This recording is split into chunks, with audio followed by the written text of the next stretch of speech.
He is high and low. He is east and west. Darkness and light are the same to him. Nothing is hidden from him. He is everywhere, fully present. I'm not like that. I wish I could be sometimes.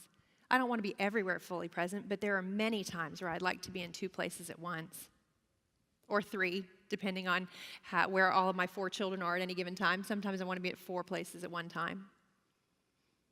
And we have this thing with moms where we want to have eyes in the back of our head, right? We just want to be able to know everything that's going on. And yet God has no need to wonder what's going on in any other location because he is everywhere fully present. I remember when I was in college, I took a trip for the summer to France. And one of the things that we were supposed to do was keep a log of everything that we had done so that we would be able to remember when we got home. And so I did. I kept all of these really careful notes because I wanted to remember what it was like to be at the Eiffel Tower, and I wanted to remember what it was like to be on the south of France. I wanted to keep those memories, and I took a lot of pictures on an actual camera where you actually printed out the film. And I actually thought I'd go back and look at them, and I actually have no idea where that is now. But man, did I do an awesome job on that scrapbook. And I don't remember a lot of things about the trip now. A, because I can't find the scrapbook, and B, because I'm middle-aged, but I think we've covered some of this ground already. But you realize God doesn't ever have to remember what the Eiffel Tower is like because he's there. He doesn't have to buy a postcard. He doesn't have to keep a travel log.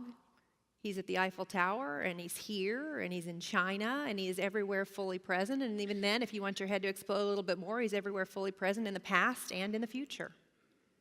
Ties in with the eternality. I don't know anyone like that, but I tell you what, there are days when I wish that I could be like that because there are some things I'd like to control. And I don't want to have a limit of place. And that's exactly what this body is that I'm in. It tells me that I can only be in one place at one time, but I rail against that, right? And I come up with ways to make it feel at least like I can be in more than one place at one time. I use my DVR, or I FaceTime, or whatever it is that I need to do to make myself feel like I can get myself in more than one place. And then what happens? Of course, I end up feeling like I'm not present in any one place at all. But God, by contrast, is everywhere fully present. There is not a piece of him here and a piece of him in China. I don't know anyone like that. That makes me want to worship.